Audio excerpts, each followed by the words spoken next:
Okay, we are back. AFC North Division preview. I got to give credit to the fellas here for holding it down for a month while I was, on the Griswold, the D'Angelo Griswold family vacation, traveling throughout the Southeast and the Northeast and there and back again. So these guys held it down. We'll see if Joe and Mike join us tonight, but they did a great job. Dan and Josh also started a brand new show, which has been great, the Sin City Heartbreakers, breaking down the NFFC. If you guys haven't saw that show yet, make sure you check it out.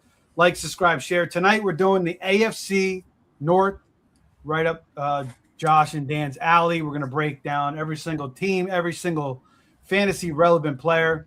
We got Joey in the house as well tonight. So welcome everybody. We appreciate you all. It's good to be back. We're really gearing up. I mean, the online championship season is in full, flex right now, but pretty soon it's going to be primetime season. And, we're kind of shifting out of best ball season, but we'll throw in some best ball drafts too. We're going to be doing a lot of live streams between the prime times and the fantasy football guys fantasy championship. Also, some FFPC drafts, some RT sports. We got to throw that in there. We did that last year as well, so we're going to throw that in there. But it's really good to be back with the fellas. Again, we're waiting on Joe and Mike. We'll see if they join us. If not, we got it. We'll take care of it. But thanks, everybody, for joining. Make sure you are liking, subscribing, and sharing the show. We'll come back on the other side, and we'll get right into the AFC North.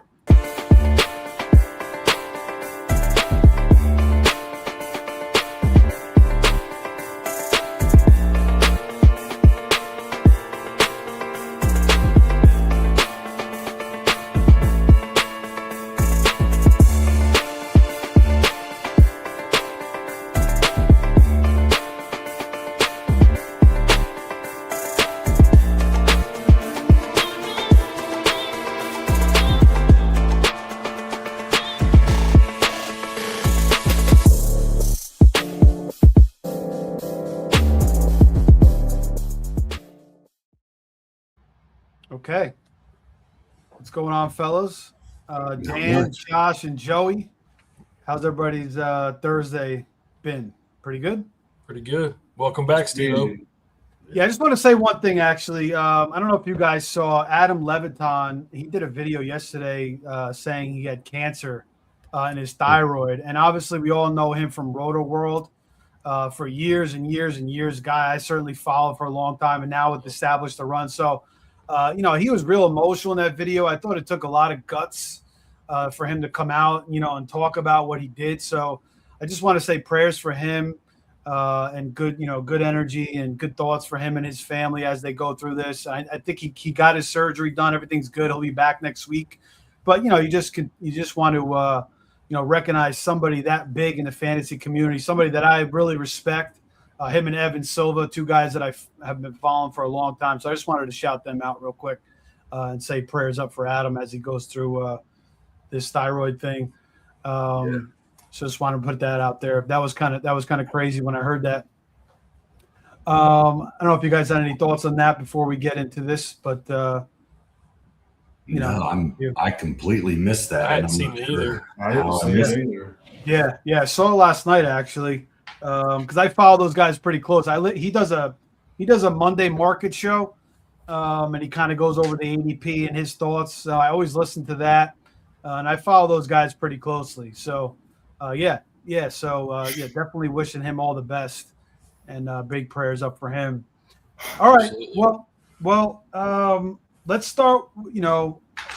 Which team do you guys want to start with tonight? Maybe we'll save the Bengals, your team, for last, or maybe we'll throw them in the mix. But it's an interesting division. Obviously, we got some coaching changes throughout the division. Besides the Bengals, the Steelers, the Browns, and the Ravens all have new head coaches.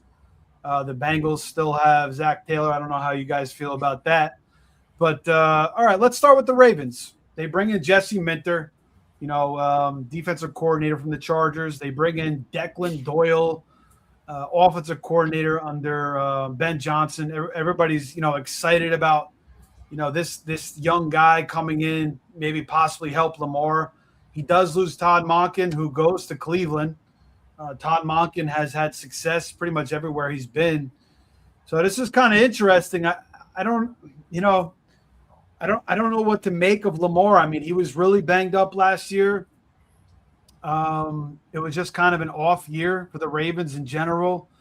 Derrick Henry's a year older. There's no more Isaiah Likely. They draft a couple rookie receivers, the Ravens do, to pair with Zay Flowers. So, they still have Bateman in the mix. Mark Andrews is a great value in fantasy this year. I don't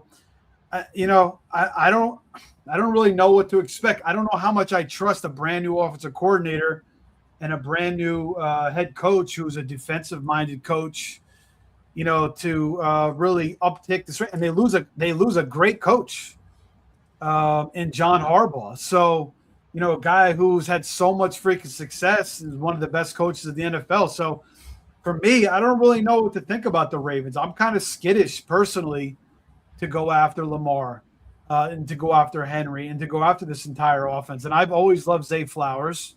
I've loved him since his rookie year, and I've tried to pair him up with Lamar and get those stacks. They just haven't really worked out. But I know a lot of people are really high on Zay Flowers. I think a lot of people are excited about, Declan Doyle and, coming from, who he came from and Ben Johnson. So I don't know. Dan, what do you think? Are you excited about the Ravens this year?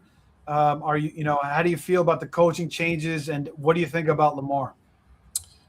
I'm kind of with you. Like I'm on the fence. I really don't know what 100% to think.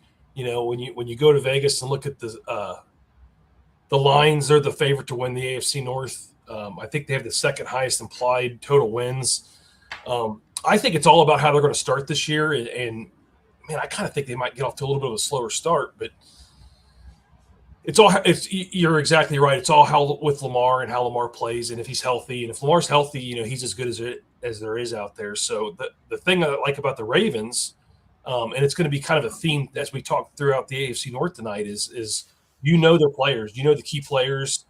There's no guessing. We know Lamar is a top 5 quarterback. We know Derrick Henry's that second, third round running back. I know he's a year older, but man, how do you count Derrick Henry out? In the third round is go double receivers and you start with him as your number 1 running back.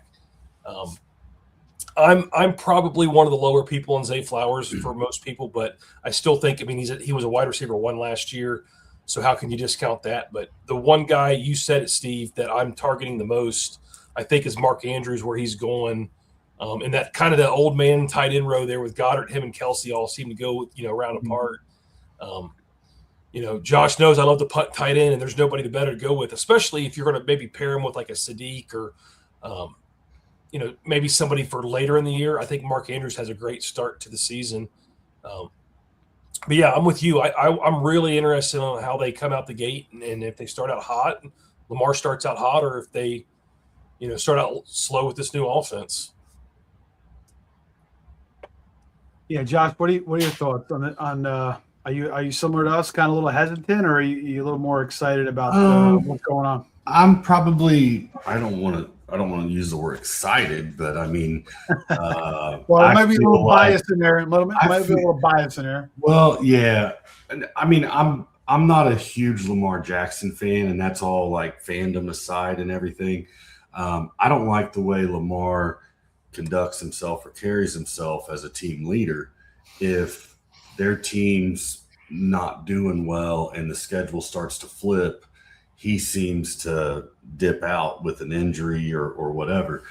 But having said that, Harbaugh was there for so many years. And when you're an NFL coach or even an NBA coach, whatever it is, and you're there for such an amount of time that things become stagnant and you hear the same speeches over and over and this and that.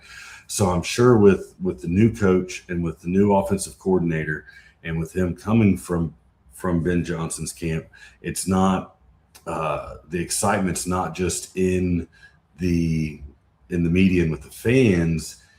There's got to be some energy there in the locker room as well. If you're going to say that the the Ravens are going to have the best win total. If they're winning, Derrick Henry's going to get the ball. And, he's not really shown any regression in himself. It's when they're losing and they take him out of it. Now, supposedly they've been, running a lot more drills in OTAs where they were dumping the ball off to him, passing the ball to him, and supposedly he's going to get a couple more targets a game this year. So if that happens, getting him over the last 10 days in the OCs, he's going like round pick 28. They're going in the third round, towards the middle of the third round.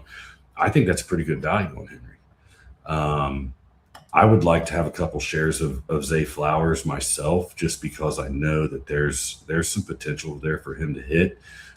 That's one of the players. I don't want to say me and Dan disagree on him. I'm not like a huge Zay Flowers guy, but I know that there's enough pop there that if him and Lamar start hitting, that might be something nice. But I think that Lamar going at the end of the 7th round right now is a huge value as well. I mean, the dude's tough. He's an MVP candidate if he stays healthy all year. He puts up the numbers. So I don't know. I'm like Dan said, Mark Andrews is the best value on the team. That's the one to kind of go with. I mean, unless you want to throw a dart with Justice Hill or maybe Jacoby Lane real late. There's a little bit of I don't know a ton about him. I know I've heard a few guys kind of talking him up as a good prospect. So, but that's about where I stand. I like Henry where he's going, and if I get the opportunity, wouldn't mind having a Flowers share too. Yeah, Joey, what do you think, man? Are you in on Lamar this year? And also, what do you think about Derrick Henry? Do you think that this is the year he kind of falls off, or you think that just fool's errand to continue to bet against him? I'm not gonna say he's gonna fall off. He hasn't yet, but third round Derrick Henry's it's almost too good to be true, really. If you punt RB Get him third. Yeah. I think where Lamar is going I think if you're in on Lamar, it's the time to draft him, because everybody's talking about he ain't gonna run much. If he does start running, then you've got a big time option there in the 7th round, punting quarterback or waiting on quarterback, I should say. But if you don't run, then I don't know. I'm not too crazy about him, but I think that's the reason why he's following where it's going. And I do like Andrews. I think he's bounced back, and plus the other 2 tight ends in the room left. I don't know if they picked up anybody, drafted one, but they have. Like these guys, I like to see the camp battle between the Surratt and Lane. Late rim flyers. They're both basically free. Somebody in that wide receiver, they can't be too crazy over Bateman, or they wouldn't drafted 2. So. I like to see which one comes out of the OT, out in the training camp, see who's performing, or see, one of those guys might be a red zone option for Lamar. Both of them kind of, I think Lane's the bigger of the 2. But. Yeah, Surratt out of Indiana, Lane out of USC. I like what I saw from Lane. He actually popped off the tape pretty good for me. I know there's some concerns about him beating press. Because he's kind of lanky, he's kind of skinny, but I feel like he snatches the ball out of the air. Like he's pretty impressive. So, I know they kind of wanted Bateman to be that, former 1st round pick. He hasn't really truly panned out. 2 years ago, he had like 9-10 touchdowns. Last year was a disappointing season overall. For Lamar throwing the ball. Lamar played just 13 games last year. Only ran for 349 yards. But even in 2024, he ran for 915, but only had 4 rushing touchdowns. But I mean, he's coming of that year. I mean, he won the MVP in 2023. And that was kind of a battle between him and like Dak and Allen. And then in 2024, which actually was a better year for him, 41 touchdowns, 4 picks. And I was looking at Lamar that year, and I'm like, he really developed as a passer, like big time. I mean, he was just on fire that complete year. And then I don't know what the hell happened last year. It just, the injuries had to be it. He was just constantly banged up throughout the year. 21 touchdowns, just 7 picks, pretty efficient. But just the 13 games, just 2,500 yards. Again, just the 349 yards rushing. And again, I do like Zay Flowers a lot. I just feel like he may be getting a little bit too pumped up. I don't know if it's this Declan Doyle, this Ben Johnson excitement. So that's what kind of makes me a little skittish. I don't know. I don't know. But you're right. You guys are right. I think Lamar is, one of the better values at quarterback. And if he can get back to running again. But the thing about Lamar is, he does get a lot of injuries. He's always missing games. 2022, he played 12 games. 2021, he played 12 games. Last year, he played 13 games. And he's kind of let his own team down, like in the playoffs. I don't know if you guys probably remember that Tyler Huntley game against the Bengals when Tyler Huntley, they ran like a QB sneak with him and he fumbled, and who was that, Henderson?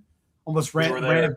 Yeah, Josh, we were there. I had no idea what was going on, but we were there. We were in the opposite end zone watching it. I had no idea what happened. It was was it like 19 beers in the parking lot before you walked? Oh, 100%. Josh's boy was driving that night. It was the stadium. The stadium was shaking. Who was it that ran that back, Jake or Dan? Hendrickson. Hendrickson, right? Yeah. Was it? No, Hendrickson? Sam Hubbard. There you go, Hubbard. Cincinnati kid. Sorry. Yeah. Okay. Yeah, and I know Dobbins was like, I need the ball there. Like, they should have gave it to Dobbins. That kind of reminds me when I was at Game 7, the ALCS versus the Red Sox, the Boone game. And the only thing I really remember is that home run. To tell you the truth. Man, I mean, then I went the next year and Game 7 when they swept us. I mean, when we were up 3-0, they came back and they broke the curse. So, but anyway. Yeah, I mean, I don't know about Lamar. He gets hurt a lot. New offensive coordinator. I know everybody gets excited about these new offensive coordinator. No more Harbaugh. I mean, do you guys think that the Ravens could just take a big shit this year and just completely fall off? Do you think that's in the realm of possibilities, or you don't see that? I'm just really surprised that they're even money to win the division. I know I'm a homer, but I think the Bengals are as good as them or better. I just wonder if that's not more of Vegas saying, "Hey, if Joe Burrow goes down, the Ravens got this."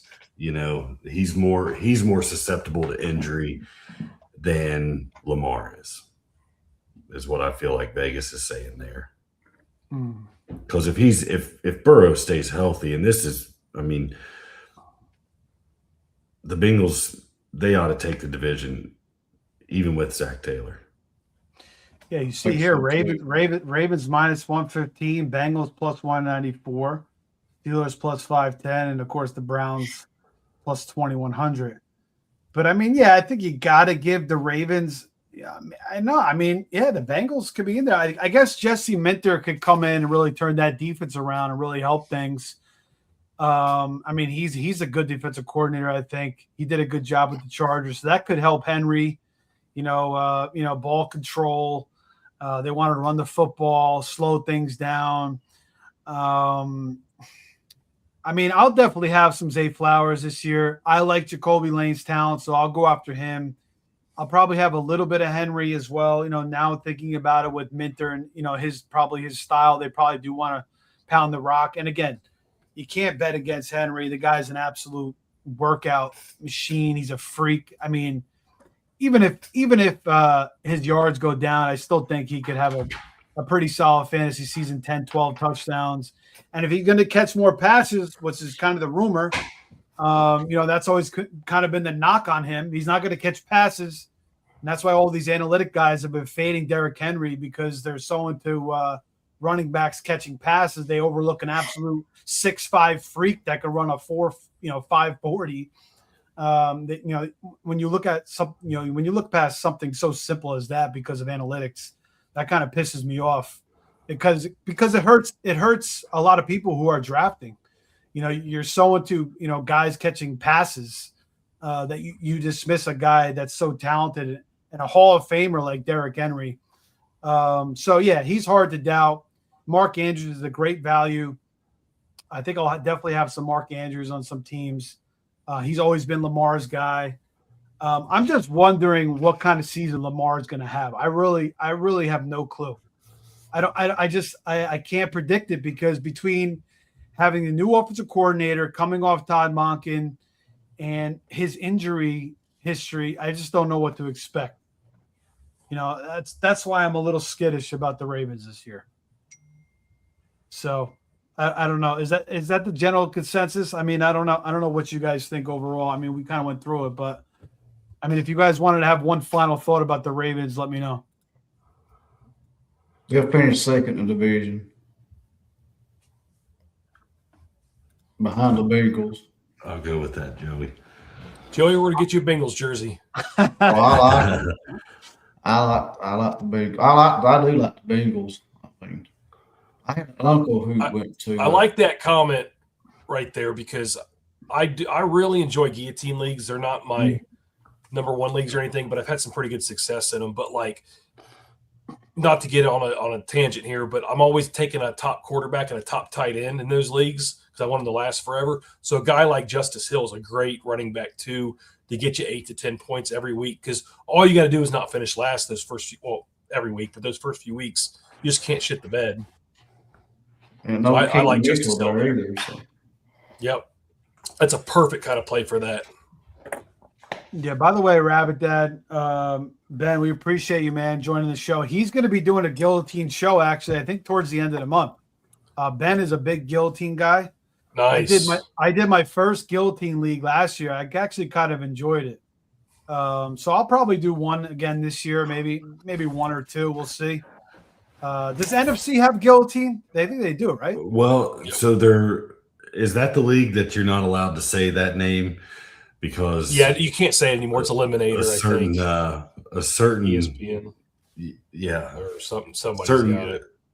Trademark. Matt Berry, Fantasy Life has it trademarked. Matt. Yeah. Okay. So the chop they're a lot of leagues fun. or whatever. I love guillotine leagues.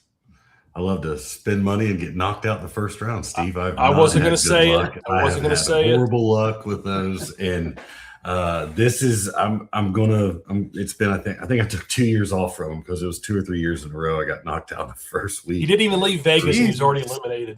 Oh, I was on full tilt by the second set of games that Sunday. You had Josh Allen that year too. You're flying home, be like, stewardess. I'm out. Dan comes out of the West Gate. He's like texted me and he's like, "Where are you at?" And I was like, "I'm in the casino and I'm just burning heaters right and left because I'm so just pissed about getting knocked out of this guillotine, and we're still in Vegas. We're still there watching football. But I could just tell by the way 1 o'clock went. But that's funny, man. Rabbit Dad, are you going to be at the expo this year? I feel like he was there. I believe he goes every year. Yeah, he's been going every year. Well, if you see us up there, I'm sure we'll see you. Me and Dan's going to be up there. Say hey to us. Yeah, well, I keep saying it, but we're going to have Ben on. We've had Ben on the Face Off channel before. We've done shows together before. Ben's the man. So he's dealing with those freaking fires. I don't know if you guys are experiencing that. I don't know if you're north enough, but it's getting close for us. Okay. Yeah, I mean, it seems like I don't remember ever that happening when I was a kid growing up in Jersey. And even Jersey's getting hit with that now. And it's crazy. Yeah. My brother's in Chicago right now and he's getting hit with that right now as well. So looking forward to meeting you too, man. Yeah. Yeah. Sure. So yesterday we were able, yesterday morning, I started smelling smoke like something was burning. I didn't even know what it was. It didn't look smoky out. And then by noon, it was gone. And then I realized I saw on the news what it was. But everything's pretty much staying a couple hours north of us. Northern Ohio, though, I just saw pictures on X. Yeah. Looks pretty rough. Cedar Point looked terrible. Yeah. Okay. But yeah, I think my first guillotine league. I think last year, I got knocked down like week maybe 11 or 12 or something. So I hung on for a little while, but they're definitely fun. So Ben's going to be doing a show. Ben, if you want, drop the link there or drop the information in the chat. We'll definitely check that out. I'll definitely check it out. I love Yeah. guillotine leagues. Yeah, 100%. And Ben's all over that. So, all right, let's move on to the next team. Let's move on to the the Jets of the AFC North. It's a close battle between who's the more pathetic franchise between the Browns and the Jets. I still think the Jets are the more pathetic franchise.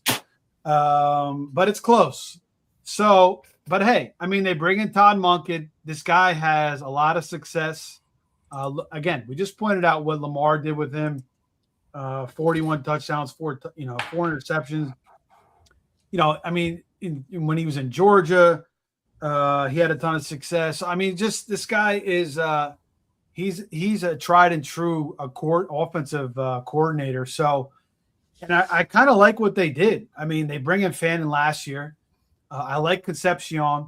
Boston. I got to do my due diligence a little bit more on him. But, he kind of looks pretty good, too.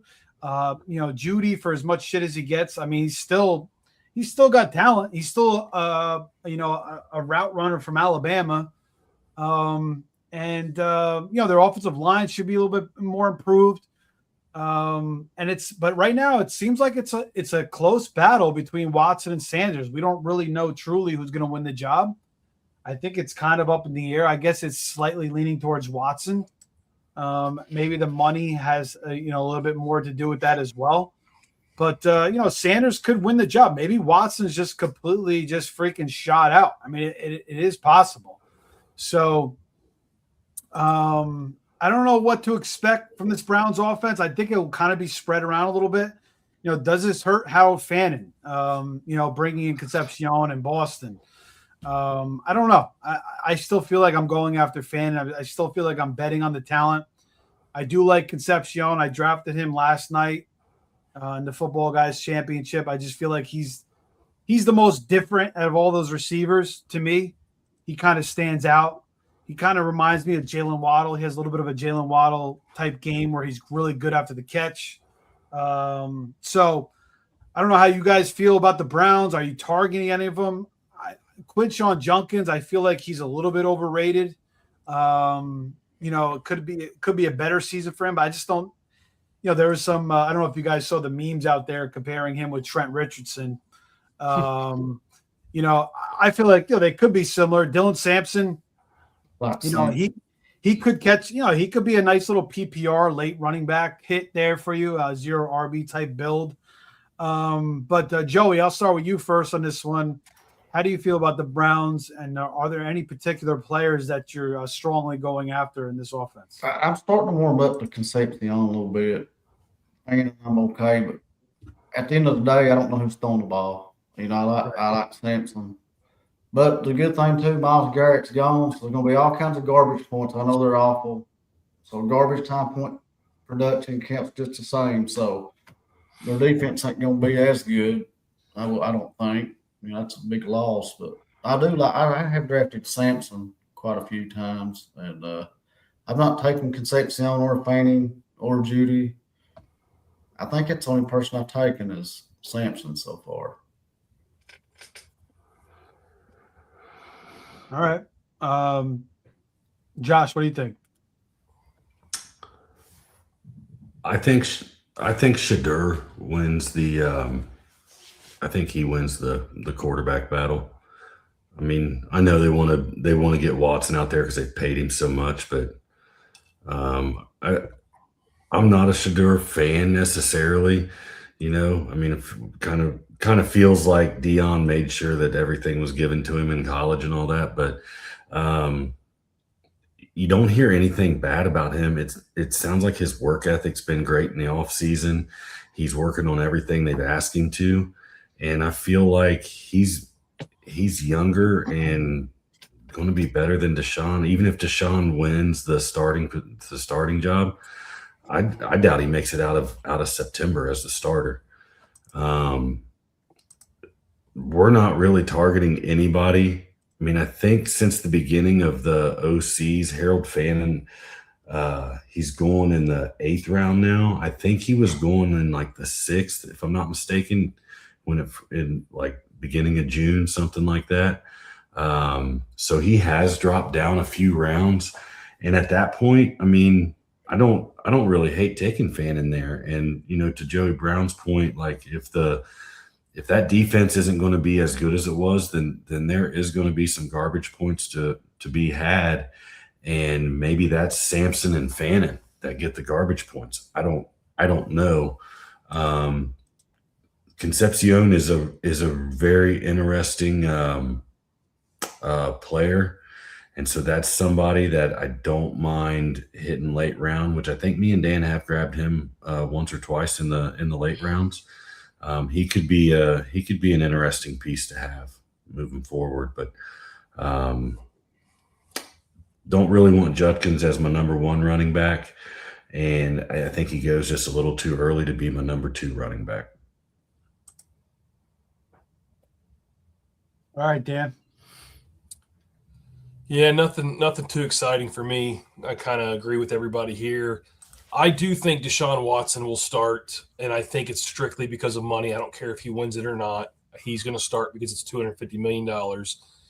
Looking at their schedule, their bye is not till week 11, but they start out with Jacksonville, Tampa, Carolina, Pittsburgh, Jets. Maybe he holds it down, but I do think Sanders takes that job at some point. I don't really have too much interest. If Judkins was my number 3, if I get him in the 6th round, that's fine. I like Dylan Sampson. I haven't taken him a few times in best balls late just because of the junk points as well. Like Josh said, me and him kind of talked about Concepcion a couple of weeks ago, and then we grabbed him in the next couple drafts where he's going at and hearing them talk about how they're going to manufacture touches for him, if that's true, and they're going to get him the ball and 2-3 yard passes and let him do his thing. I think he's can get a 15-point games in him if that's true. But Jerry Judy's a guy, like somebody's going to be catching the passes there at some point. So not anybody I'm taking. Fannin, I'm indifferent on. I guess if I needed a tight end, he was sitting there. I don't have a problem with him. I don't actively seek him out, but he could be a junk guy too. But I hate to pass on this team, but I just really don't have a whole lot of interest with the quarterback situation. And if somebody falls enough, I'll take them. But Concepcion and Sampson, like you guys said, are pretty much. Yeah, Judkins is my running back 3. And you can get him there sometimes. I think usually he goes in the 5th. And if me and Josh have 2 running backs, we're probably taking 3 receivers. But if you need him, if he falls to 6 and you had 3 and 3, I'm fine with that. Hopefully he starts out quick. He looks good in his videos, so hopefully he's bounced back 100% from that injury. But nothing real exciting here for me. Is it? I mean, like to be Todd Monken and you're starting out your career as a head coach, and it's like upper management's like forcing you to start this lame duck quarterback in Deshaun Watson. That's you're not going you're probably not going anywhere with him. I don't disagree with Rabbit Dad. Like I think it was 2 years ago. I was like, oh man, he's gonna be healthy, he'll be good. And there was 2 years before that or whenever it was, like he was a pretty good quarterback. And so I took him in some best balls and this and that. And I don't know. I'm over Deshaun Watson and I, Dylan Gabriel or Shedeur Sanders, throw them out there and see if one of these guys can do something. Shedeur throws has nice touch on the ball, when he gets a chance to put it up there. So. Yeah, I mean, with the incoming of Boston and Concepcion, I mean, everybody and their mother is shitting on Jerry Jeudy at this point. Is it over for Jerry Jeudy? Do we see any hope for him, or is there any interest at all? Like, if he drops to a certain point, are you guys drafting him, or are you just completely? I mean, 15th round, it looks like he's going, which is crazy. Going super late. Yeah. I mean, do you guys have any interest in grabbing him at some point, or just like, if you need a flyer and a receiver, you're basically just grabbing him at this point, right? I'm going for more upside players than Jeudy, Yeah. but I wouldn't hate somebody drafting him there. I mean, he could start maybe half the season for you. I mean, especially if he's the one there. Somebody's going to have to catch passes if they're losing all these games. And plus, too, you have to look at it that he's a talented wide receiver, no doubt. He might be one of these players, okay, you draft him, you don't use him, but he might get traded in the middle of the year. You know, Yeah. He might be That's a trade true. candidate. Good point, You know, Joey. somebody Good like, point. okay, he's fantasy How old is relevant. he? You know, I don't know that, but as bad as they are, they're rebuilding. 27, Dan. They might. I would have thought he's older than that. And he's still pretty young. He's 27. Maybe maybe you start Watson and hope that Watson flashes with Judy, and then you can get some more draft picks for Judy or get another. Maybe. Right? Yeah. I mean, Cleveland is set up with draft picks. They're set up for the next couple of years, if I remember Yeah, right. they are. I just don't know what we're going to see out of Watt. I mean, Stefanski's pretty good, right? I mean, I think Stefanski's a pretty good offensive mind for the most part. I mean, Yep. I know Monken's maybe better, but I think Watson might just be shot. I mean, so it might be Sanders. I don't know. It might start out Watson and then go to Sanders. But I think the only guys I'm really targeting here in this offense is Fannin, because I just love his talent. I mean, the guy was, he led college football, but he was in a D2 school, whatever, Bowling Green, right? Or whatever. He was D1, but he was just in a lower level college. But he led college football in receiving. And then last year he was awesome. So I'm just betting on the talent. I don't give a shit about the situation. I know a lot of people are saying, well, I'd rather have Laporta than Fannin. I'm going after Fannin. I'm not going to have as much as I had last year because he was such an insane value last year. But I'll still go after Fannin, and Concepcion's another guy that I believe in the talent, so I'll go after him as well.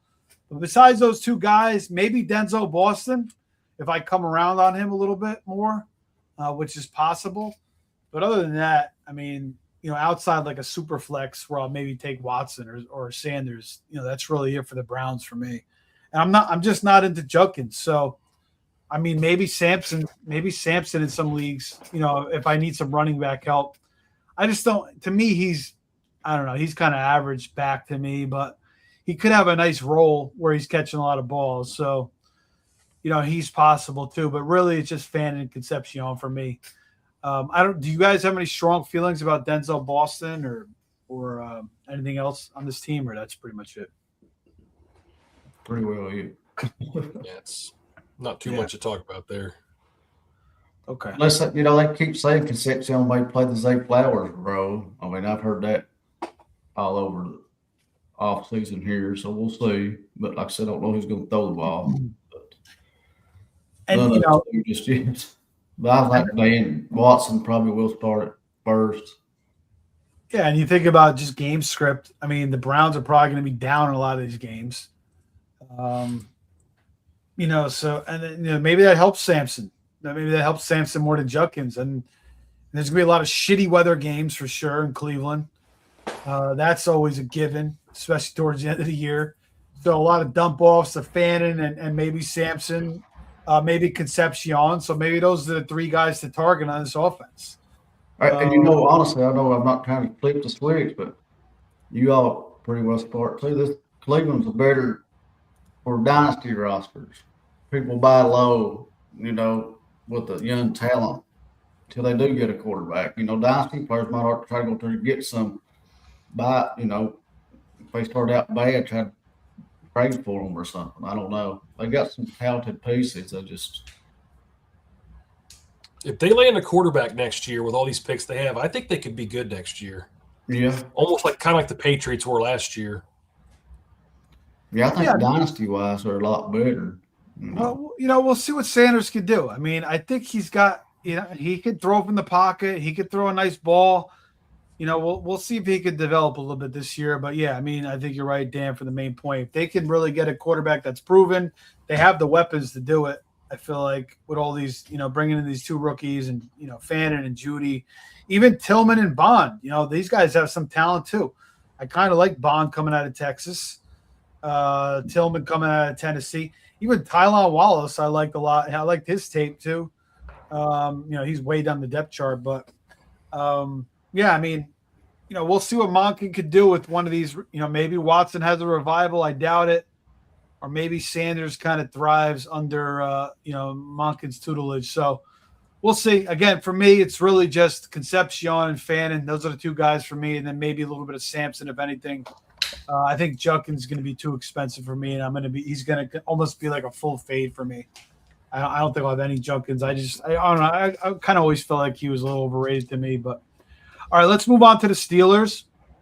Aaron Rodgers doing more interviews. I think he was just on Tucker Carlson talking about something now. What the hell is he talking about? I don't know. I don't know what he was talking about. But anyway, freaking not football, guaranteed. No, not football. No, definitely not football. But Kenny Gainwell is out of the mix. They bring in now Jaylen Warren is going to have a crazy role here. You think about Gainwell last year, they bring in Dowdle, but Jaylen Warren, last year with Gainwell, all those passes, he was such a big part of that offense down the stretch. And I feel like a lot of it's going to go to Warren now. Dowdle, for me, I just, I remember watching all his tape when he was on the Cowboys, and I'm like, all right, he's okay. But then he really had that good little stretch there last year with the Panthers. And then he played the Cowboys, and that was his all out game. He went all out like a revenge type game. Then after that game, he just wasn't the same. He kind of fell off. He just didn't do anything the rest of the year. So, I think he's okay. I'm not really a big believer in Dowdle. I like Jaylen Warren. He showed me a lot last year. I kind of doubted him at some points in his career because it was him and Najee. And Najee was kind of getting shitted on, and Warren was getting all the hype. But I thought Warren really showed a lot last year. And the fact that, after seeing Rodgers, and you see this a lot with these older quarterbacks, they start dumping down constantly. Dump down. They don't want to get hit. Let me just dump it down. And Gainwell, again, was such a huge part of their offense. So I like going after Warren this year. He's a good value. They bring in Michael Pittman. I feel like he's going to be a big target for Rodgers. DK Metcalf, I want no part of. Dan, we talked about that on previous shows. We're kind of just done with DK Metcalf. I believed in Roman Wilson at certain points. They drafted Jeremy Bernard this year. Eli Heinenrich, interesting player. I don't know if you guys have ever seen him, but he's like a CMC clone. He's like a receiver, out of the backfield. He could play receiver or running back. And I was listening to an interview with him with Ross Tucker. Actually, it was real interesting. He went to Navy. I was driving back. I was going to stop in Annapolis to check out that area in Maryland. That's where Navy's at. But anyway, he's like more of a dynasty play. But I feel like, if something happens to Warren or Dowdle, I feel like he could be, a pickup at some point this year. So he's a guy to keep an eye on. And then Freiermuth and Darnell Washington. Darnell Washington's an absolute freak. He's like the fridge at tight end. There's no more Jonnu. Freiermuth's been, he's been underrated his entire career. Is Rodgers going to start going with him? I think it'll be a kind of a mix between him and Washington. But for me in this offense, it's really just Warren and Pittman, I think. And then maybe, I'll keep an eye on Heinrich, like I said. And then maybe a little bit of Darnell Washington and Freiermuth at some point. And then Caleb Johnson, I don't know. I think Rodgers just hates his guts. So until Aaron Rodgers is out of the mix, I don't know if Caleb Johnson is going to be ever a thing. Dan, I'll start with you on the Steelers. Go ahead. I don't think Caleb Johnson's going to make the roster, but that's a side note. Yeah, not to be negative on two teams in a row. Not super excited with Pittsburgh, but I guess the difference is there is a couple people we're targeting. I'm a little different. I like Jaylen Warren where he goes at, especially as a running back 3. I think he's going, Josh, you probably ADP pulled up 8, 9.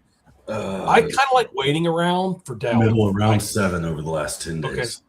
I like Dowdle. McCarthy brought him in. He had 1,000 yards under McCarthy. We all know that. I think he might be the recipient of those dump-off passes. He had that nice little stretch last year, and he did fall off, but We've been investing in Dowdle as our running back 3, running back 4. I like the potential there. And I love Michael Pittman where he's going. You said I was the biggest DK Metcalf supporter there was until last year. And he's a one-trick pony, and the one trick is Aaron Rodgers can't get him the damn ball far enough because he doesn't have no arm left. So I know Josh loves this stat. He gave it in one of our podcasts. Rodgers' average depth is like 6 or 7 yards, and Pittman runs those kind of routes. I think Pittman could just catch a ton of balls, which what was it, Josh? 7.8 or something like that. 7.8 yards was Rodgers' average depth of target last year, and 7.8 yards was Michael Pittman's average route run last year. And I like Freiermuth. That sounds like a marriage made in heaven, right there. Right.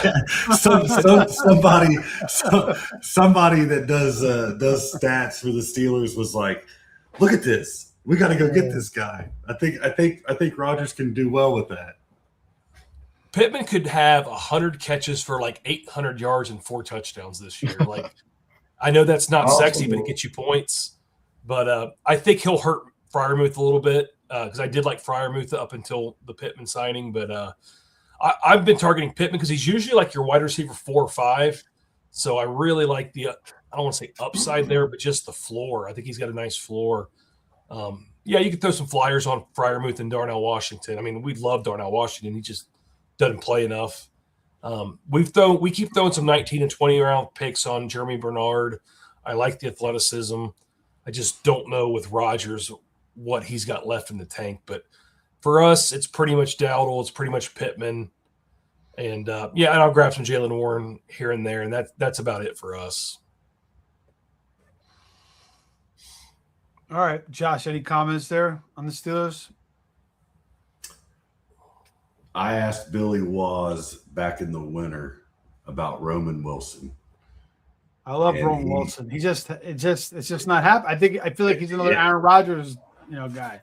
Billy just shook his head and basically said no, and I was like, good enough for me, man. Billy, A, he knows football, but B, he knows the Steelers too. Yep. I don't know. I like Warren and Dowdle. I really like Pittman, and Pittman's going in the middle of the 7th round right there with Warren over the last 10 days in the OCs. So other than that, like Darnell Washington is a really, really fun guy to watch. But I don't think that he's really anything when it comes to rostering him in these leagues, unless it's a really deep best ball league or something like that. Pat Freiermuth, he'll probably be relevant in the red zone, but I don't think that Freiermuth or Washington are either one in the top 25 in projected targets or fantasy points for tight ends. They're both really low.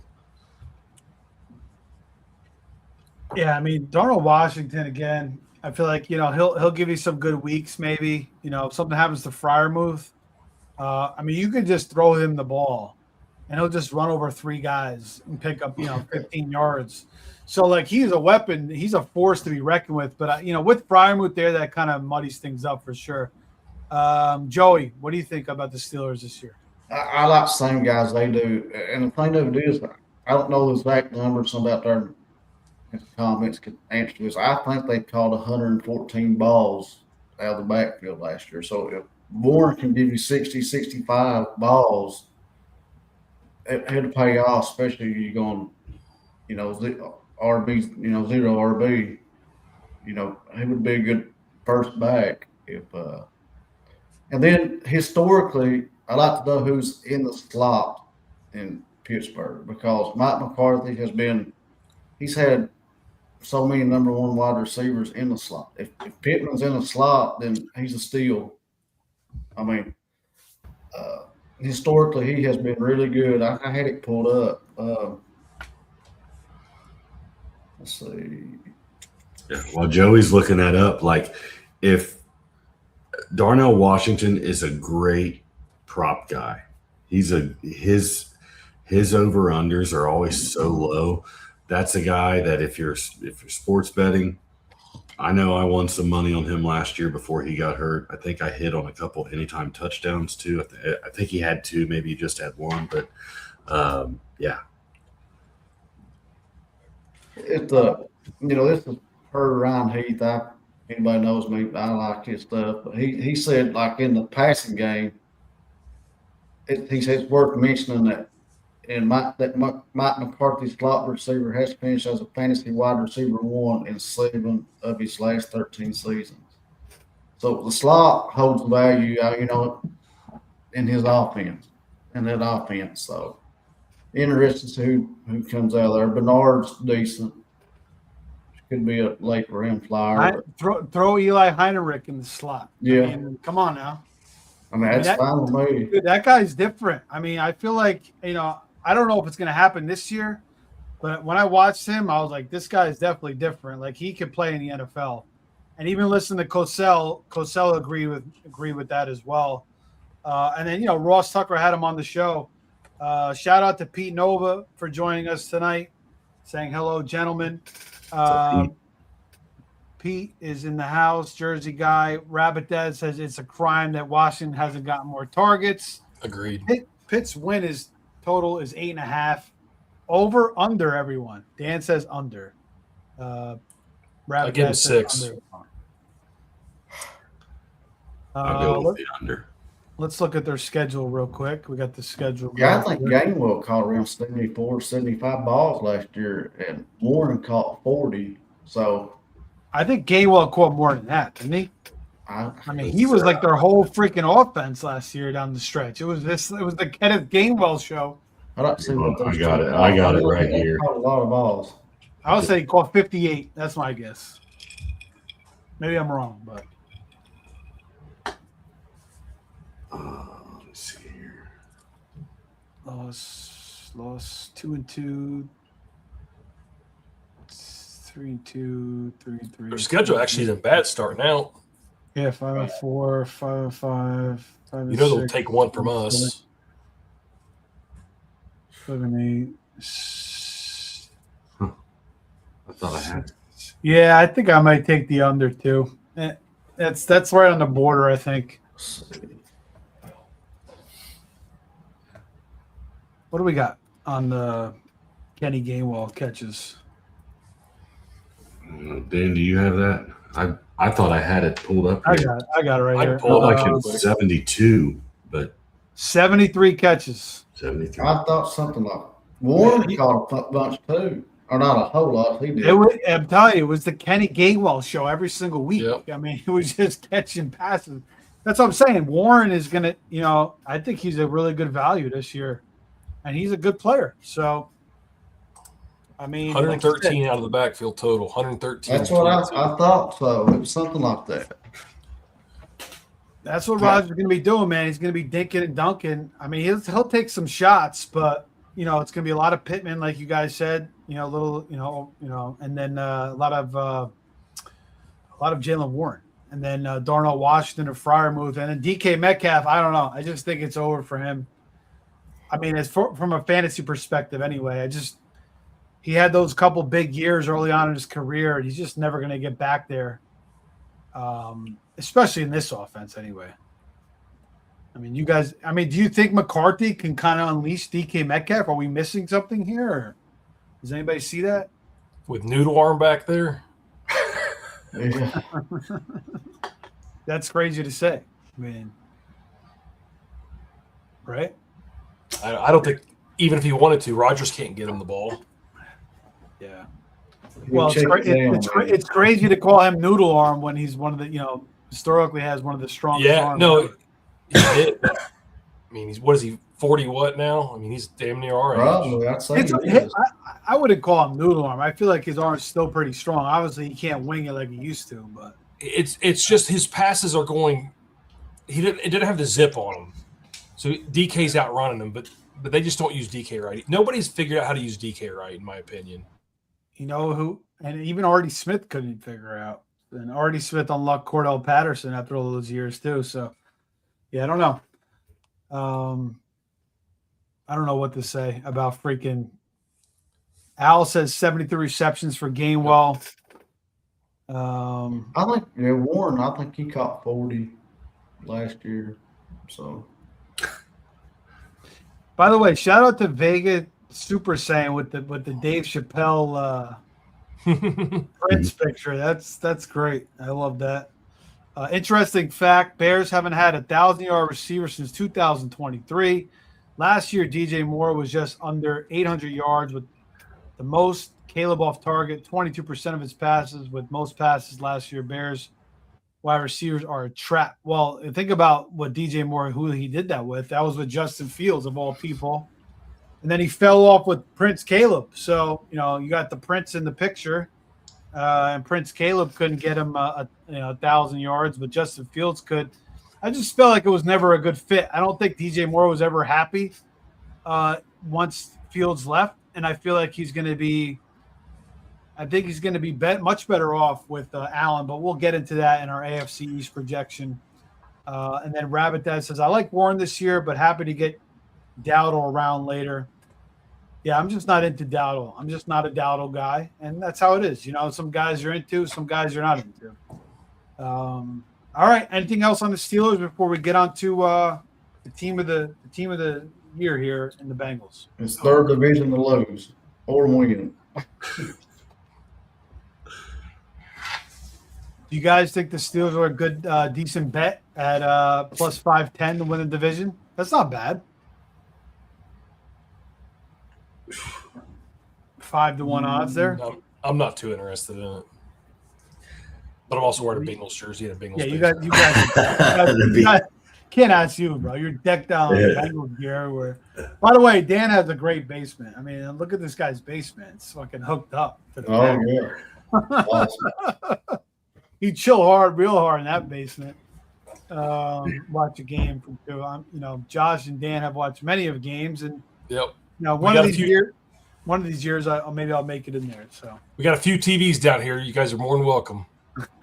there you go. It's a different kind of Sunday when we're watching football. That's for sure. So what do you guys do? Like, what time do you show up? What time do you leave? But do you stay for like the end of fours? Are you gone, by like the mid of the fours? Like, how do you usually do it? It starts with the menu. Are we getting 2 crave cases, 1 crave case? How many Skyline Tonics are we getting? How many pizzas? Yeah. Josh so usually go ahead. So we try not to repeat any meals and see how far we can go through the season without repeating. Wow, And that's then hard. I usually end up at Dan's house. I try to get there before noon. We normally have everything done except for Pete. I think that Steve doubts his abilities. Couldn't pass that up. We usually have everything done except for a couple late last minute decisions, and then there's the any kind of late injury news or something like that. And then we, at that point, by what, Dan? By 12:15, 12:30, That's when we turn our attention to the bets, and you guys have seen our bet board before, but usually Josh's boy comes over, at least for the first games. And we all pick a anytime touchdown. We all pick a prop. And we've had some really nice bets over the last few years, but yeah, and then Josh stays all the way through the 4:00 games. Typically, we watch pretty much every week together, except for week 2 or 3. Josh is gone, and then maybe I might miss Thanksgiving. one. Yeah, but we don't watch Thanksgiving Day, but Thanksgiving Sunday, I'm there. And the big screen in the middle, we got a 70-inch. It always has Red Zone channel on it. The TV above my head right here is a 53. It always has the Bengals on it. And then the other 53 has whatever the most relevant game for me and Josh's fantasy is. And then we have a TV in the workout room. It has the 4th game if we need to go that far. So it's nice. We've worked on this basement for several years to get to this point. But yeah, and I live close enough to Dan that when the time runs out on the last 4:00 game, I can make it out to my truck, drive home, get inside, and sit down, flip on the TV, and I've usually got about 5-10 minutes before kickoff. For the Chris Stapleton and Snoop is playing right when you walk in. Right. Yeah. I may not always catch them, but I'm there for the kickoff. It's funny. I was watching my video. My phone brought up an old video. It was like my daughter, and I heard the Chris Stapleton Snoop coming out, and then all of a sudden my daughter comes around the couch, and I was like videotaping her while that music was on, and I just I'm ready. This Sunday night. It's funny too. Like I don't know if you guys know what Mike Francesa is from the New York. WFAN, but he's like, who the hell's waiting all day for a Sunday night? I'm not waiting all day for a Sunday night. I just watched 10,000 games. I'm not waiting all day. It's just hilarious. There's a clip on YouTube. It's just freaking hilarious. But that's great, man. The basement, the TVs. I grew up with my brother. He did that for years and years with the NFL and the NCAA tournament. We would just go to his basement, and he'd have like 3, 4, 5 TVs. We just sit down there all day Sunday and like through the tournament and just watch the games and eat whatever, late night Dominoes or wings and subs, whatever, So that's great that you guys have that going. That's definitely something special. It's just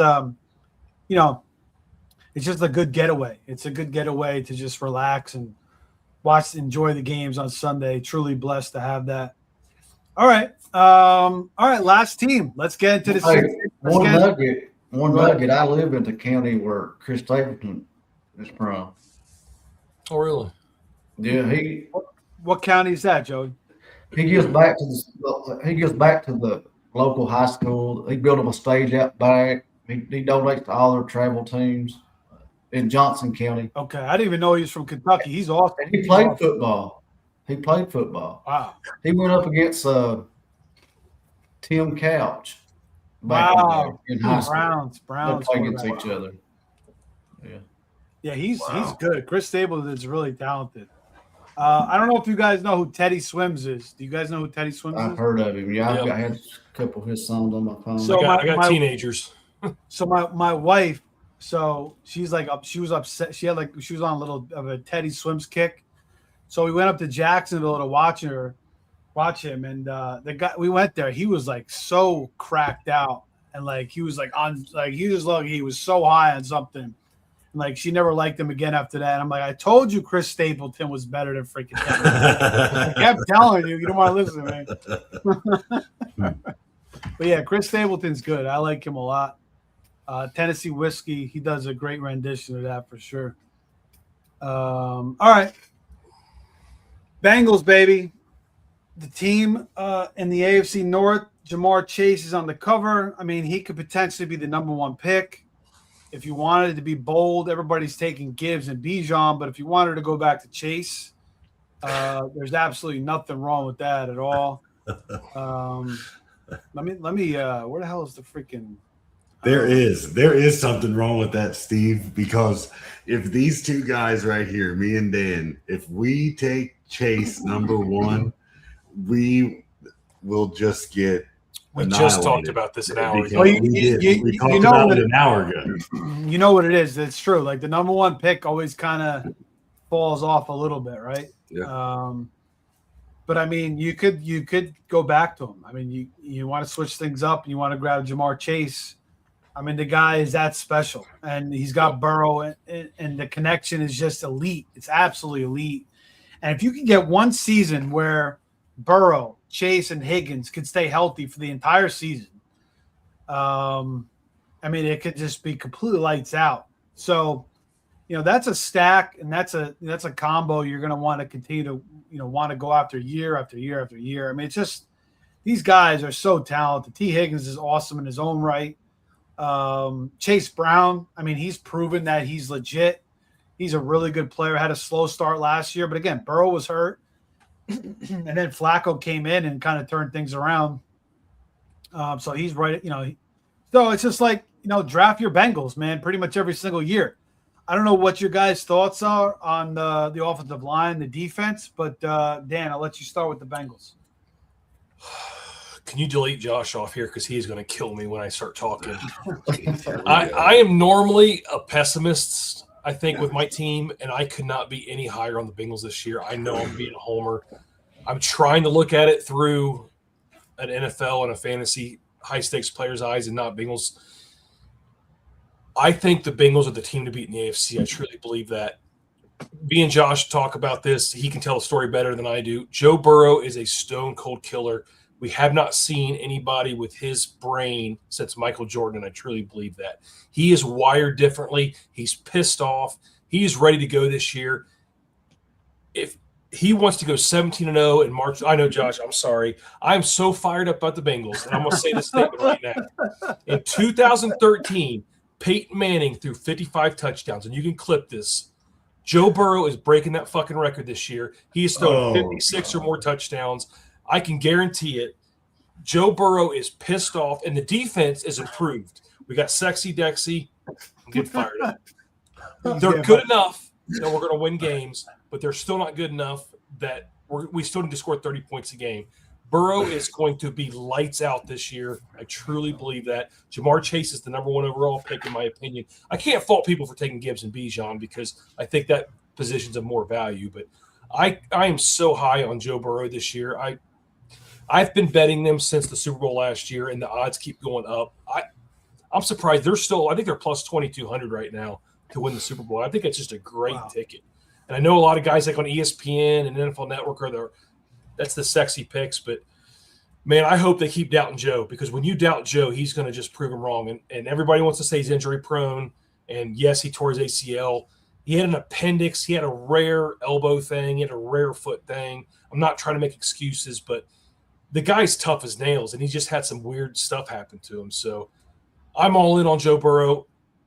Rabbit Dad, I'm going to hit that in just a second. Jamar Chase, awesome. T. Higgins, I love where he's going. Chase Brown, Josh likes to talk about him. You just take all 4 of those guys. They're all going in the top 3 rounds. You got a couple other guys there. Yoshevich is always worth throwing a late-round pick at. I'm not super excited about him. Mike Gesicki is always a guy, but Rabbit Dad, that's a guy I'm watching. I'm not drafting him maybe in best balls as my 3rd tight end, but Eric All is a year and a half removed from his ACL, and he was a 4th-round pick out of Michigan and Iowa, I believe. He could make some noise this year. If Joe Burrow is throwing 56 touchdowns, Jamar and T's not catching them all, so they got to go somewhere. But, Josh, somebody stop me from talking, because I just think the Bengals this year, I know I'm high. They're just going to be lights out. Higher than groceries is what I know. It's going to be a heartbreaker, and that's what we're called the heartbreaker. It's going to be a heartbreaker because we are heavily invested. We are heavily invested. There is the Dan Jewett jinx, and it is insane. Like, he can be like, hey, man, I got this guy. Look at the guy I got for 3,200 in DFS today. First play of the game, bam, concussion. Like, the rest of his team just kills it, and it's uncanny. He'll talk about a player, and 2 seconds later, the guy blows his ACL. And I just look at him like, and this has been going on for 30 years. Yeah. So the more he sits and talks about these insane stats for Burrow, the more I'm like, I'm dreading training camp, because I just feel like strained calf or something is coming, which is what happened the last time that he was this high on the Bengals. I'm usually not. But I threw $500 on them to go to the AFC Championship game and win. That way, if they win, we got money to go to the damn Super Bowl this year, Josh. He did, and it was like in February when he did it. So, no, I totally agree. I do agree with Dan. I think that Burrow's primed to have his best season. The thing about Burrow, every year he comes in more bulked up. Like, the dude is focused, and I mean, we all see him like doing his modeling thing and whatever else.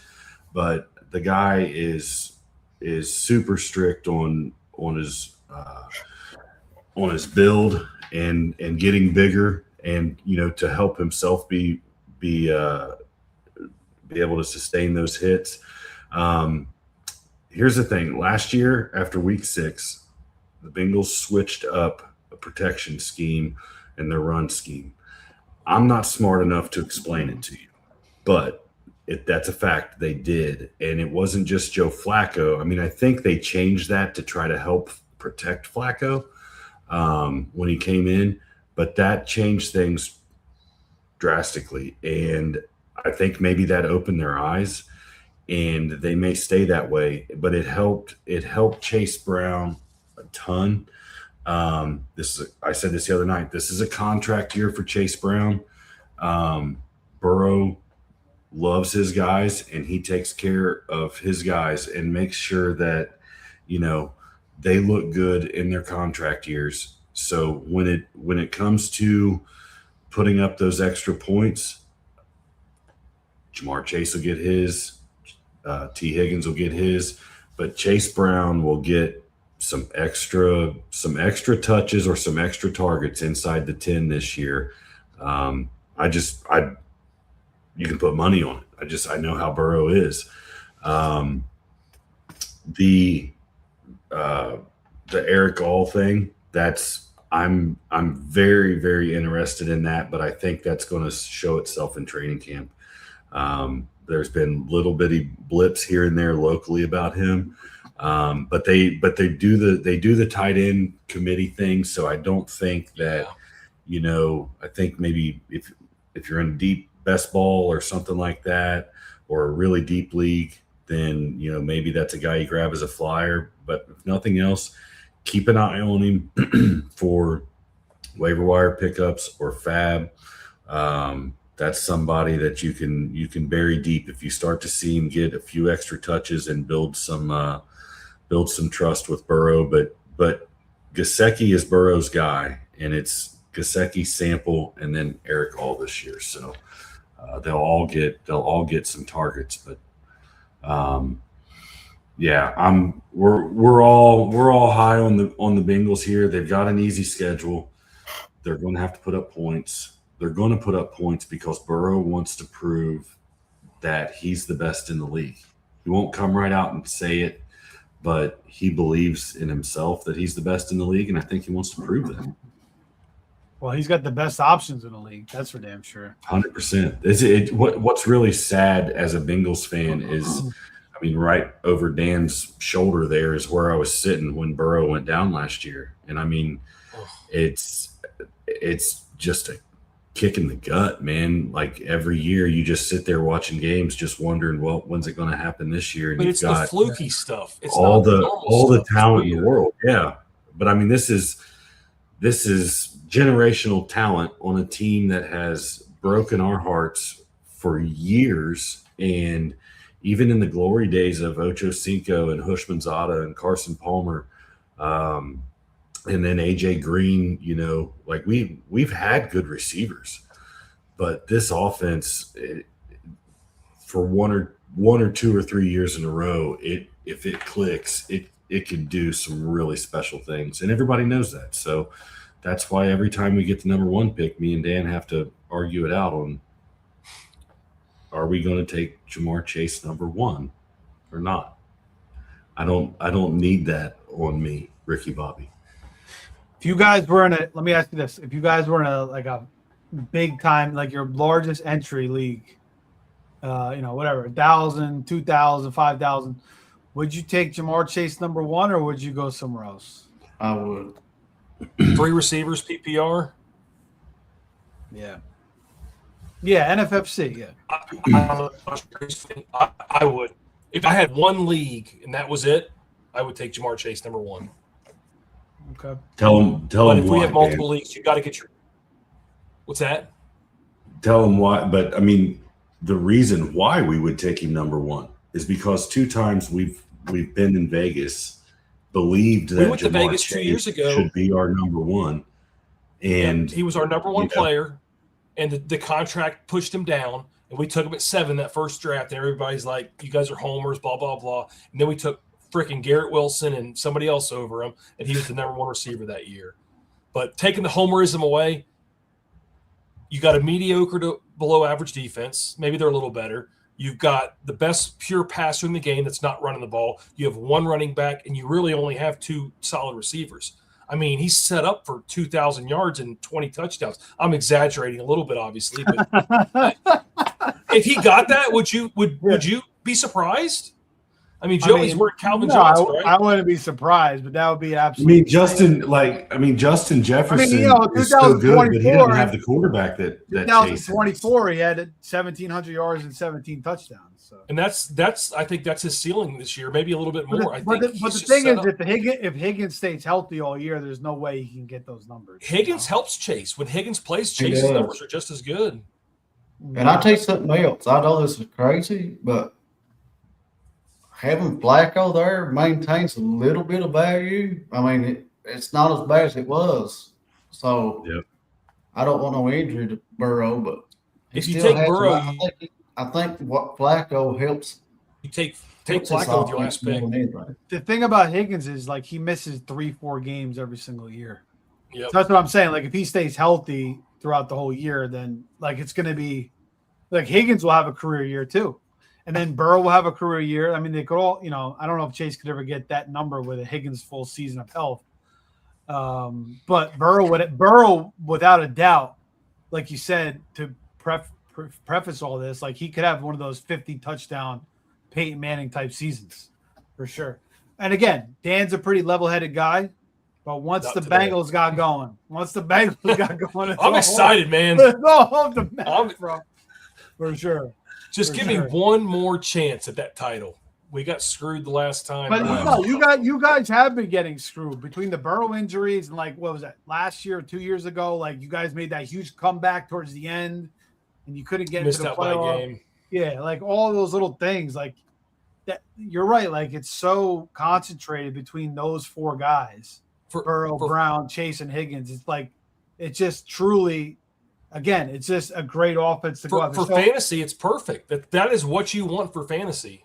And even better than that, going back to the other team that we talked about earlier, is Bengals and Browns have played some ugly games, and no Myles Garrett there anymore, so the production goes up. I mean, they've been some ugly games, but not no high scoring games or nothing. I think that changes too. I think that not having Myles Garrett now, you just got T.J. Watt. I mean. Probably the best player in the division, part of defensively. So here's the thing: like, there's some hatred that runs deep in the Bengals organization and in the fans, but with the players, with these players for the Ravens, the Steelers, and the Browns. And this is the Bengals' year to take it out on every one of those teams. This is those players' opportunities. They want to put it on the Ravens because of what Trey Hendrickson did. Oh, right. So, yeah, that's a great point too about the starting field position or whatever. It's 35. Yeah. Yep. And our O-line, Josh, I mean, I know they don't get a lot of love, but they were a top 12 O-line the second half of the year last year, and they did a great job protecting the quarterback. And if you look at projections for the offensive lines for this year, they're anywhere from 28th to 31st, and I don't understand that. Like, I'm not saying that they're a top 10 offensive line, but like, man, that's rough. So, I don't know. We'll never have anyone ever watch our show on Monday night again after that Homer rant that Dan went on. That was. I can see it. That was awesome.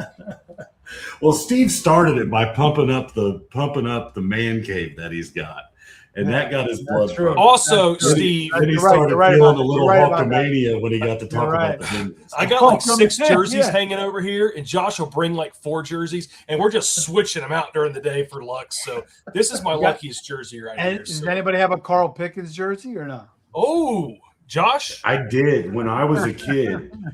I think it dry rotted. So I had Jeff Blake. You had Corey Dillon White too. The numbers started peeling off, right, a little bit. Yeah. I got Ocho. I got 85 original before they went to the weird jerseys, the all black. That was a size medium, and that's about 7 sizes ago. I always liked Ickey Woods and James Brooks. There's Ickey. There's Ickey right here. Josh got me that signed jersey. Yeah, I like Ickey. How about Boomer Esiason? Yeah, we were. My uncle. So that was when me and Dave was like that Super Bowl, we were 5-6 years old. You were 7, I was 6. Yeah. We were the number Was one that- offensive. Was that the Niners Super Bowl? Oh no, that was Oh. 80. What year was that? Well, 89. 81 was it 81 and 89 was the 81, Niners? 82, and then 88, 89. 88, 89, we were the number one offense in the league. Did the Bengals beat the Bills in the AFC title game that year? They played the Niners in 88 or 89. Oh, I don't I can't remember. remember. I don't know who they played. My uncle remember was the- at that game. At I remember AFC the title 90s game. Reds. I don't remember the Bengals in that year. I was too young. The Niners It was a heartbreaker, though, Josh. Crumride snaps his leg, and yeah. Eric We Davis dropped- was a great player. That was a great. I never will forget that Super Bowl. Those highlights. The Bengals had it. I was hoping they won, but Joe Montana goes into the huddle and looks at him with the game-winning drive. Says, "Hey, John Candy's in John the stands Candy. over." These guys were like, "You talk about John Candy," and then he That's just goes crazy. down and hits Taylor. 32 seconds. John Taylor. I think that was the first Super Bowl I ever remember watching. And then I think the next year was the Giants Bills Super Bowl, right? The Norwood Super Bowl. That was the first of 4 Oh, yeah. Bills. Yeah. Now First one I ever watched was the Raiders and the Redskins back in Marcus Allen. I think that's who it was. I'm older than you guys. no, I know. What year was that, Joe? Like Was that the year before the Bengals or the year It was after? like 86, 83 wasn't it? probably. No, earlier than that, probably. It was about 83 because Yeah. 84 or 85, the Doug Miami Campbell, Dolphins right? got thumped by the Dolphins. I mean, by the 49ers. Joe Montana then beat them too. 86 was the Giants and the Broncos. I remember Yeah. watching that one. Bill Sims, yeah. Yeah. I will say this. I told Josh this the other day. The Bills went to 4 Super Bowls in a row and lost. We all know That this. was still unbelievable. I couldn't recover from 1 loss with the Bengals. I'm still not recovered. How do you recover from 4? in a That's row? why those fans are jumping at the tables now. That's what I didn't talk to Josh for 2 months after the Bengals Super Bowl. I couldn't do it. I still haven't watched a highlight from that damn game. I can't do it. The worst loss I ever took as a sports fan was 2001 when the Yankees lost Game 7 to the Diamondbacks. Yeah, And then Luis Gonzalez. Luis Gonzalez, that little dinky hit. I had my face in a pillow for like an hour straight. I didn't move.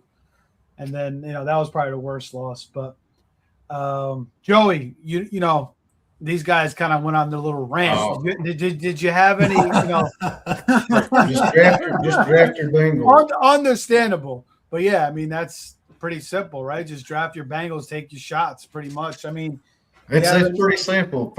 First half of the draft, first part of the draft, take Chase Brown in the back end. I mean, or start around. So let me ask you this. This is a kind of something that I watch every draft is to see where Burrow goes. Do you guys, I mean, with the quarterbacks being pushed down, at least in the NFC in our online championships, like taking Burrow because he doesn't run, taking Burrow naked without a hookup, how do you guys feel about that?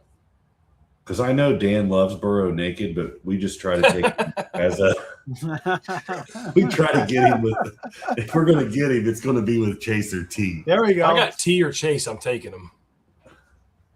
I guess if you're going to take him, if you don't land Chase, you better watch the board on either side where you're at to make sure they don't get him if you want him.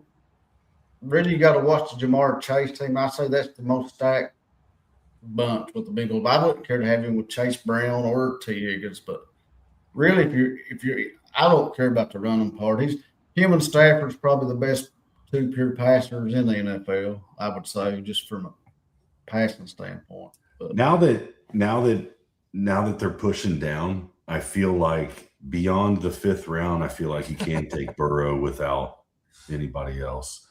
But when they're going in the top 5, That's Josh's son, by the way. oh, geez. No, I feel like when he's below the 5th round, I think you can get your build right to where it's worth taking him without the hookup.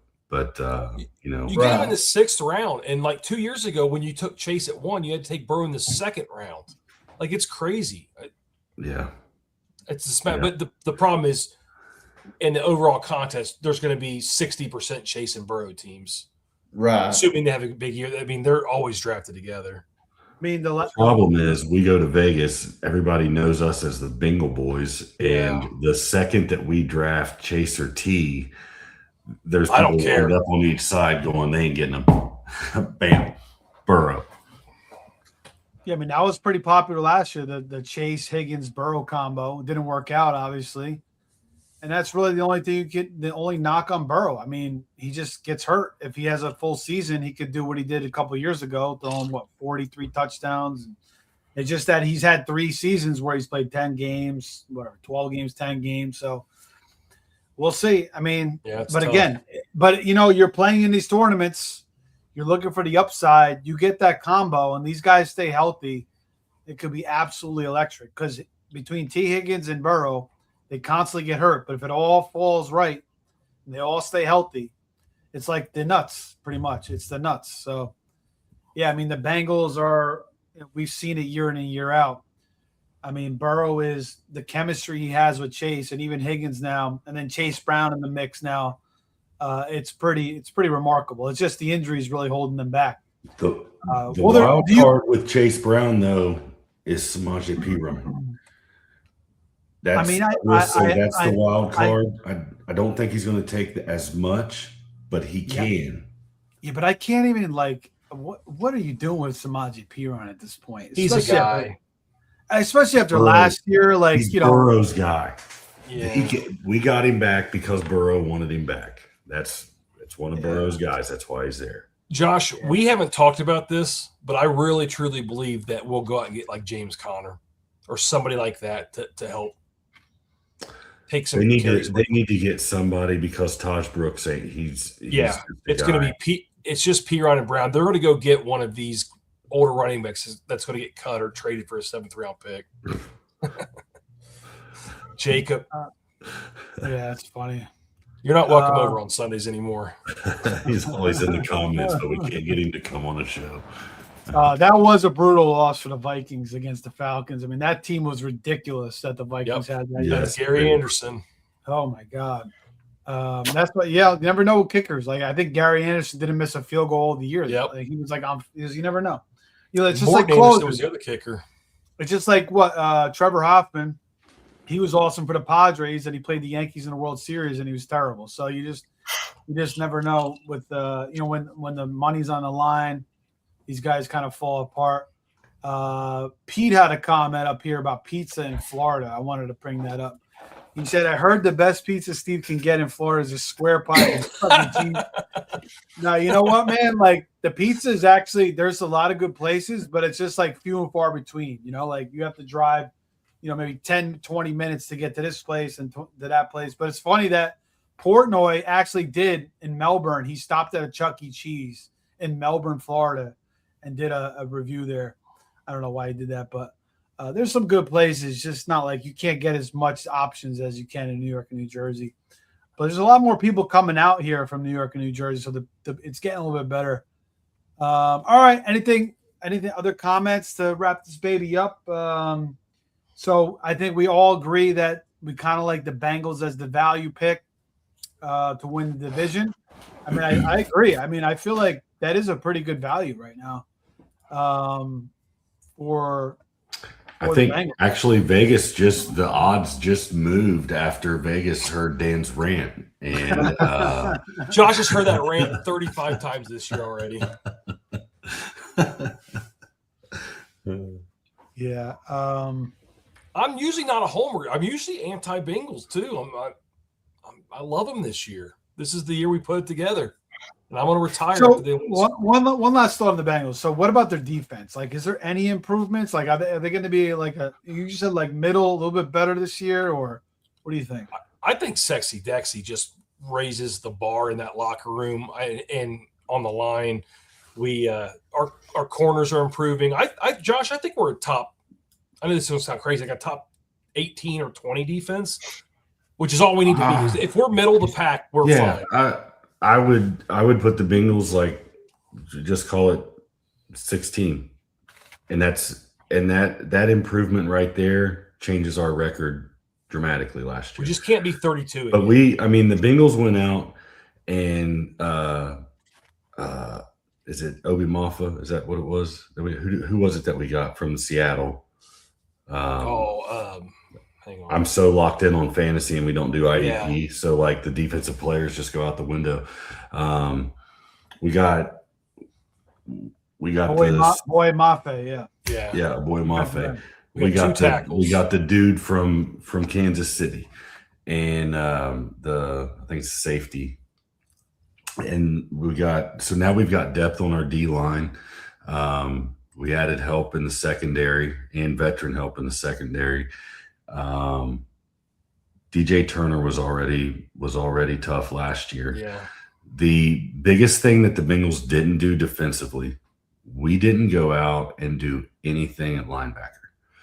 There's still some veteran linebackers out there. They've got a couple decent guys coming into their second year, but they really need to go out and sign one of these veteran linebackers that are still out there. So there's still some players out there that teams haven't taken yet.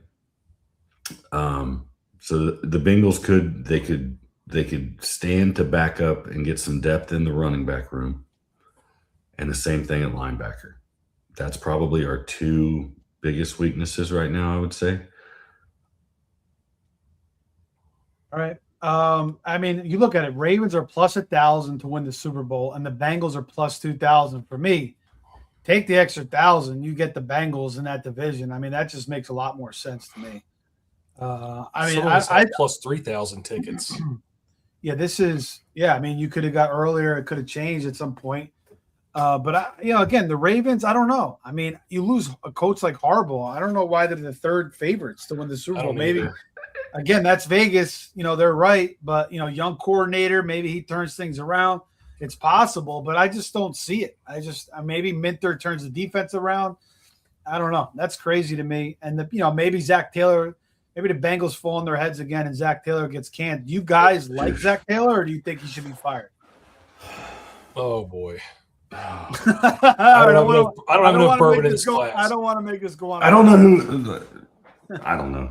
Can I just say something about the screen? How is the Houston Texans above us? And do we really think C.J. Stroud's going to win the Super Bowl ahead of? It's that defense. It's that defense. C.J. Stroud doesn't have to be that much better than Burrow. He might be a little bit better version of Trent Dilfer, right? Zach. Yeah, here's the thing. Or Brad Johnson. Zach Taylor is part of the McVay tree, and that's great. But he needs to pass off the play calling. Trying to be the head coach and call the plays. I don't like that. Not for him. Sick of it, honestly. His play calling, not a fan of.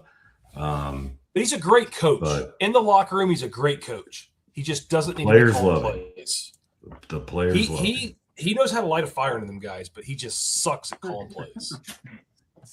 Get Samaje Perine off the damn field on fourth down in the Super Bowl. I said it. Rabbit Dad, here's the thing. I agree. And for my entire life, the Bengals ownership has been cheap. Worst ownership last two seasons, the last two off seasons, they've done more than they've ever done in the history of the team. Very true. Trading up to get Dexter Lawrence. Saying his name feels like beating a dead horse, but the Bengals have literally never done that. And so that said a lot about what they were trying to do. So I really don't feel like I can say that about them. Sometimes I just wonder was there really somebody better out there that was going to come and coach them? I don't know. Right. True. Bill Belichick next year would be nice. Jeez. I don't know. Sorry, Josh. I think Belichick wants a little bit of warmer climates at this point. Yeah, maybe the Reds should go out and get Lou Piniella. Dude, don't talk about Sweet Lou. The last time he took him to a our World city won Series a title. 36 years ago. 1990. It's the last time our city won a title. I was 7. Well, the Jets haven't won a Super Bowl since 1969. So I don't know if I ever see it. But I got the Yankees, so I'm spoiled with that. But again, they haven't won since 2009, so it's been a while for them. Oh, you poor bastard. They've got a basketball team that just won a championship in New York, I feel like. Yeah, I grew up hating the Knicks, though. I was a Bulls fan, Michael Jordan fan, so I hated Ewing, I hated Sparks, I hated all those guys. All right, I think that's it. Maybe we'll do a future show at some point. But that's going to wrap it up for this show, AFC North preview. Thanks for Rabbit Dad, Jacob, Pete, Al for joining us tonight, and anybody else who I missed. But good job, fellas. We'll be back next week for another division, some more live drafts in hand. Also, Josh and Dan doing their show every Monday night, so make sure you check that out. Like, subscribe, share. Appreciate everybody. Rabbit Dad says, thanks, fellas. Good show. Appreciate you. Thanks, Rabbit Dad. Take care, everybody. Have a good night. Keep grinding. Keep researching. Stay on top of things. Training camp is a couple weeks away, so we're almost there. I mean, this season's going to start before you know it. So you got to stay on top of things. Don't rest on your laurels, and no stone unturned. All right, guys. Take care. Have a good night.